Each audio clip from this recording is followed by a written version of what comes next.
Obito Uchiha, one of the strongest characters in the Naruto series. This is the man that longed to bring about the infinite Tsukuyomi and did everything in his power to see his ambition come to pass.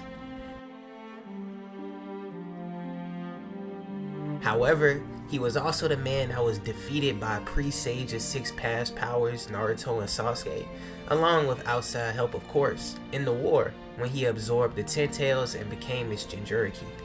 And I think because of this defeat, he suffered along with the moments where he was actually challenged in the war, like when he was pushed into a corner by Kakashi in the Kamui dimension. People greatly underestimate just how strong Obito actually was. The first thing everyone needs to understand about Obito is that he had to be significantly nerfed for Naruto and the rest of the allied shinobi forces to have any kind of chance against him, Madara, and the Ten Tails. Like, just imagine if Obito went to the Leaf one day and decided to take back his other Sharingan. Literally nobody would be able to stop him for the rest of the series. And if you want to make the argument that he had Madara's Rinnegan in the war and the Rinnegan is more powerful than the Sharingan as the literal upgrade from the Sharingan, I get where you're coming from, but not only could Obito not use the Rinnegan's powers to its full extent, as he didn't have the chakra reserves to do so like Nagato did, but Obito's entire fighting style had been built around the benefits of his Kamui technique. He had been fighting his entire life from the age of 13 to 29, strategically using those benefits that came along with him having the Kamui ability, which is what made him such a fearsome foe. Also, think back to the war. How was Naruto or anyone at that able to do any damage to Obito? It was because of Kakashi. Kakashi had access to the Kamui dimension just as Obito did because he had his other eye, and this allowed him to damage him from that dimension when he transferred a part of his body, parts of his body, or his whole body into that dimension. Realistically, if Kakashi didn't have access to that dimension, nobody could have really touched Obito. Of course, it would have still been possible. We've seen Minato outsmart Obito and deal damage to him without access to the Kamui dimension, but we also have to take into account that that was when Obito was 17 years old, and he had 12 more years to grow stronger by the time of the war. And all I've done by stating all of that is simply explain how no one could have really damaged Obito, but I haven't even gotten to the biggest benefit he would receive from having both of his eyes. A Kamui Susanoo, the strongest Susanoo in the Naruto series, and even when looking ahead to the Boruto series. Taking all these factors into account, there is no way Obito would be stronger with Madara's Rinnegan as compared to his own Sharingan.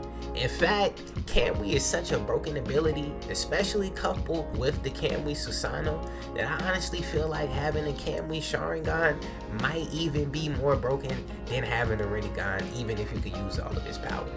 Now anyways, we still haven't acknowledged the full extent and the most bonding nerf Obito had in the war, which was him not being able to use Kamui when he was the Ten Tails Jinchuriki. Now of course, Obito did gain a lot of raw power by absorbing the Ten Tails, but he lost his main ability he used in combat, which basically led him to just being a powerhouse but losing a lot of his finesse. Yes, Obito did become way faster and way stronger than when he was in his base form, but again, Kamui is such a broken ability that even the trade-off of the strength that you get from the Ten Tails may not be worth sacrificing it for, especially if you're someone like Obito, whose entire fighting style is centered around the use of it. So with all this information taken into account, let's imagine a few different scenarios. First, we'll imagine a world where Obito only had one Sharingan, but Kakashi doesn't have the other one. It was destroyed when the rocks fell on Obito. Therefore, nobody on the allied shinobi forces has access to the Kamui dimension, or Kamui dimension. Could Naruto and the allied shinobi forces defeat Obito with the help of Edo Tensei Madara and the Ten Tails? Well, first let's remember that Naruto, Kakashi, Guy, and B all fought against Obito together, as Obito attempted to extract the 9 and 8 tails from B and Naruto. If Kakashi doesn't have access to the Kamui dimension, it is very unlikely that Naruto, Kakashi, Guy, and B would be able to protect the 9 tails and the 8 tails from Obito, as Kakashi's ability to use Kamui is the only way they were able to damage Obito during this fight. I mean, I'm not saying that it couldn't still be possible, of course, but realistically, I don't think they come out of this fight on top. And of course, if the 9 tails and the 8 tails get captured and Naruto dies, there is absolutely no way the Allied Shinobi forces win the war. So we will say it is unlikely that the Allied Shinobi forces win the war in this first scenario. Moving on to scenario 2, let's say Obito has both of his Sharingan and can use the Kamui Susanoo. Now I'm going to be very optimistic here and say that there is some slither of a chance that Naruto, Kakashi, Guy, and B could win because they have really high battle IQ and plenty of skills themselves, so I can't fully count them out. But I think it's relatively clear that Obito will win this fight and take the 8 and 9 tails, even more so than the first scenario, of course. So we'll say it would be extremely unlikely that the Allied Shinobi forces win the war in this scenario. Finally, for the third scenario, let's imagine Obito can use Kamui while he is the 10 tails Jinchuriki. Obito is crushing the Allied Shinobi forces under any normal circumstances. However, I do think Naruto and Sasuke would still end up defeating him because the fight between Jubito and Naruto and Sasuke was not actually under any kind of normal circumstances. In the moment when Obito's sword of Nuno Boko clashed against Sasuke's Susanoo sword by Naruto and Kurama, Obito's will was tested and he began to understand that deep down he still had lingering attachments to the world and he did not truly wish to give up on his current reality. I believe the same thing would have happened even if Obito could use his Kamui. I mean, his will was going to be tested one way or another, no matter how much power he had. And that is why Obito's ambition was destined to fail no matter how much the odds were in his favor. But again, under normal circumstances, he would have easily won this fight if he could use Kamui. So you're probably wondering where I'm going with all of this. Well, I really just wanted to explain how hard Obito had to beat nerf for him to even be somewhat defeatable. I mean, just think about it. Obito gained access to his Mangekyo Sharingan at age 13, underwent training from one of the greatest shinobi of all time in Madara Uchiha, and had 16 years to further develop his fighting technique with his overpowered Kamui ability. The man was able to completely take over the Hidden Mist village and control it from behind the scenes, capture 7-tailed beasts, and start an entire world war. He did all of this without being able to use the full power of his own eyes, his main power.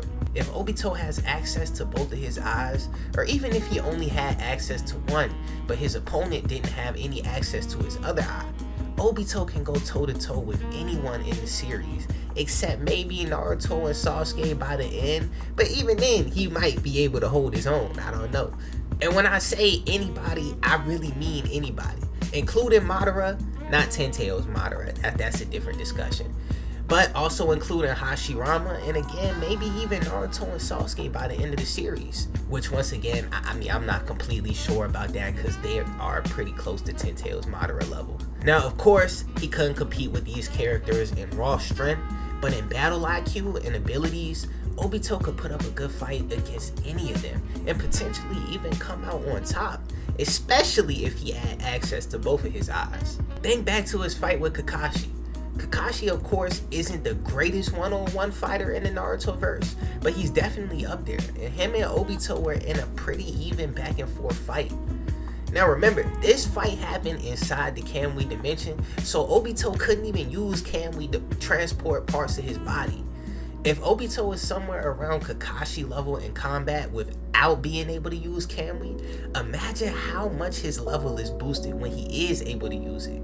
The addition of Obito's mastery to Kamui to his already elite fighting style would certainly put him on a plateau only the highest level ninjas have been able to achieve, and this fact is greatly illustrated by his fight with Danzo's bodyguards, who he defeated in like 1 minute with ease. And I'm not going to be picky about what fights I choose to bring up. I'm going to talk about Obito's fight with Conan as well.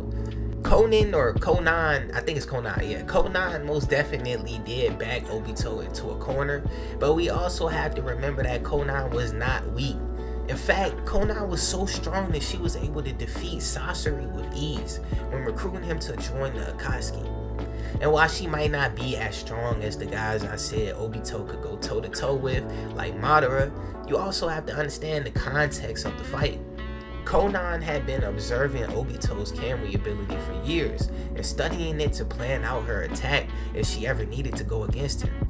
It was stated that she knew it takes Obito longer to teleport himself compared to objects and other people, that he has to materialize himself, making him open to attacks when he does teleport himself to the Kamui dimension, and that he can only keep his body parts inside the Kamui dimension for 5 minutes at a time. And that's a lot of background info that the average foe isn't gonna have, and Konan was able to use this information she had been gathering for years to come up with a plan to defeat Obito. And the fact that someone as strong as Konan is going through that much planning ahead of time and still lost to Obito, that actually speaks volumes to his strength in battle, and further supports my conclusion that Obito is on that level with the strongest shinobi in the series, namely Hashirama, Madara, and Naruto and Sasuke by the end. Anyways, let me know what you think down in the comment section. Just how strong do you think Obito actually was? And do you agree with my take that he could challenge the 4 strongest characters in the series? And that was all I have for this video, so thank you very much for watching if you made it this far. Much love, and I'm gonna catch y'all soon.